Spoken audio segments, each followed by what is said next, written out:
Are there any passive constructions in Russian? Of course. My name is Lina, I'm a Russian teacher, and today I'm gonna teach you how to create passive voice in Russian. I've got a request for such a video on my free Telegram channel, and now I'm finally making it. Don't forget to subscribe to this channel, to like this video, and to leave a comment. And now, let's begin.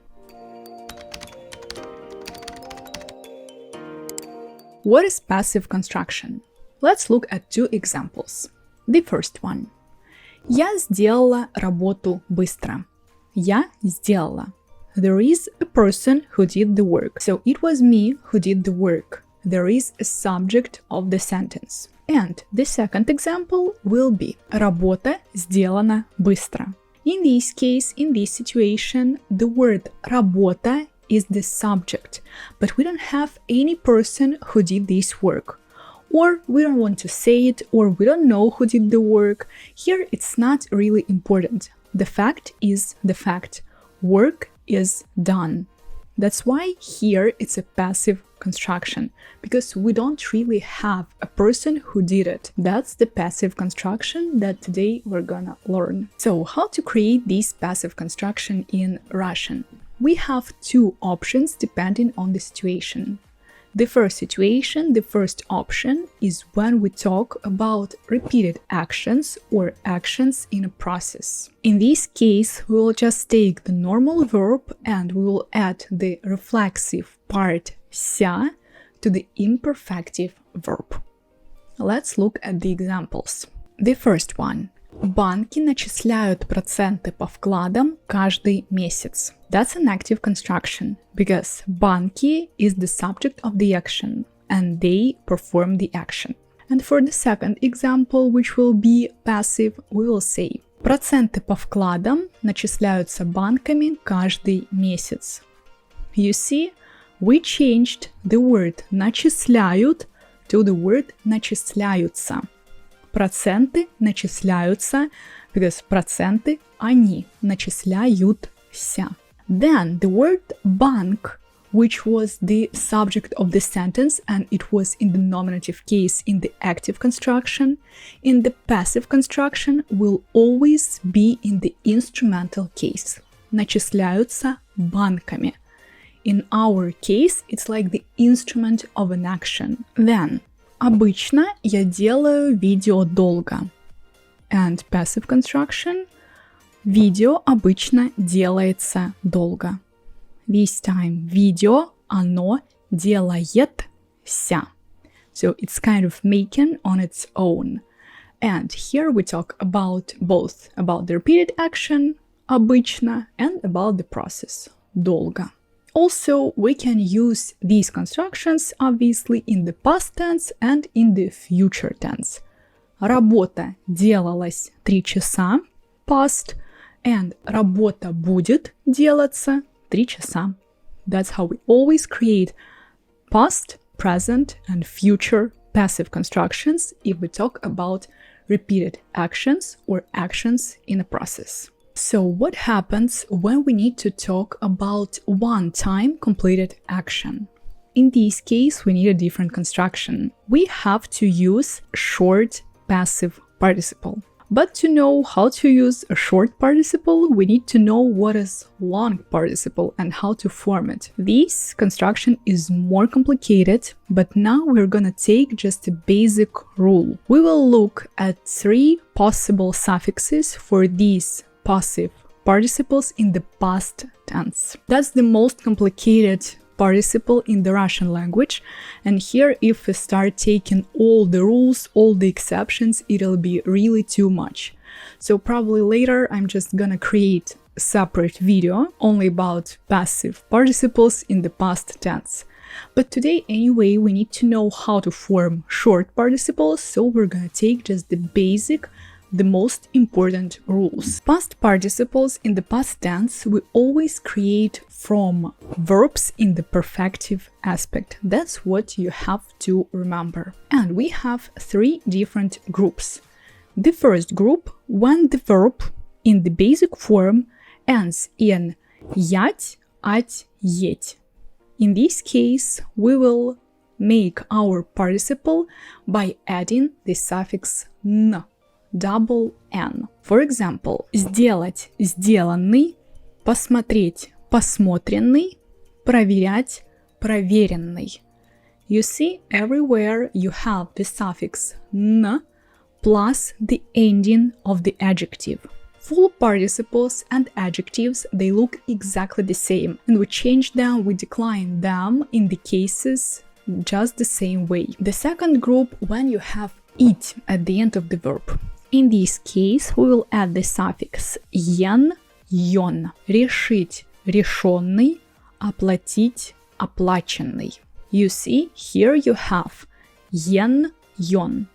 Unfortunately, there is no way to know when to use yen and when to use yon. That's what we need to remember. And if you look at the word оплатить, you will see that when we change it to the participle, we'll have also the change of the letter. Instead of t, you have ch. It happens a lot in our participles, in our verbs when we conjugate them, that sometimes letters change.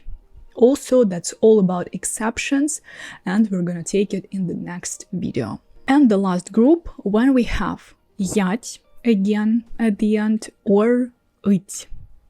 Like this, we will have взять, взятый, открыть, открытый.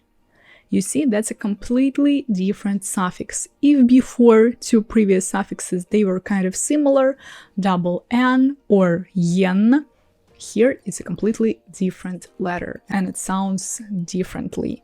Взятый, оплаченный, сделанный. That's a short and basic rule for these full participles. You see, even the short and basic rule sounds kind of difficult, but anyway, you have to keep in mind that we have many more different exceptions to this rule. But for now, this one should be enough to understand how to create our passive constructions. As I said before, to create passive constructions, we need a short participles. And fortunately for us, it's pretty easy to make a short one from a full one. We just need to eliminate our ending. Like this, if we take the word сделанный. To make a short participle, you will delete the ending and you will have left сделан. Сделан, that's for masculine. Also, we have three other forms: feminine, neutral, plural. For these forms, we will add the specific endings. As usual, it'll be the same as for the past tense, for example. So, сделан, сделана, сделано, сделаны. You see, these four forms you will need to create your passive construction. Depending on the subject, you will take the necessary form. And now we're ready to create our passive constructions.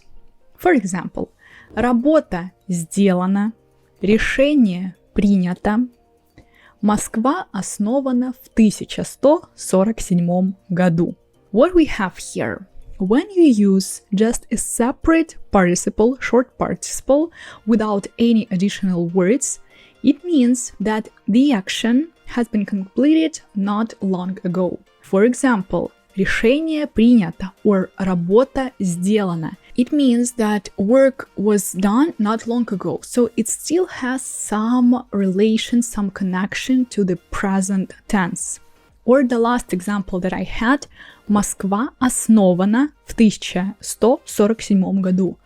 Moscow still exists, it's still there, so that's why here we can simply say основана without adding any extra letters, because it's still there and it's still connected to the present tense, even though it was completed really long ago. But if you talk about the action that was completed long ago, or when you have this specific date using the word ago, like 2 years ago, 1 month ago, or even 2 days ago, doesn't matter. If you have this ago, it's already not connected to the present tense. In this case, we'll have to add the word быть in the past tense. Был, была, было, были. Like this we can say, книга была прочитана 2 дня назад. You see, 2 дня назад. назад, this word shows us that it's not connected to the present tense anymore. That's why we can simply say была прочитана. Or another sentence to understand how we can use it as well. That's Барак Обама был избран президентом США в 2009 году. We say был избран because he's not a president anymore. So it was in the past tense and it's not related to the present anymore. If we eliminate this word был, Барак Обама избран президентом США в 2009 году, it means that he's still a president. So it's related to the present tense. But he's not, that's why we have to say был избран.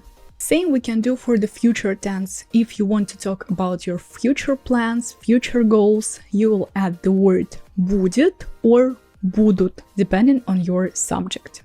We can say книга будет написана через 2 недели. Будет написано через 2 недели. That's the plan. And that's it.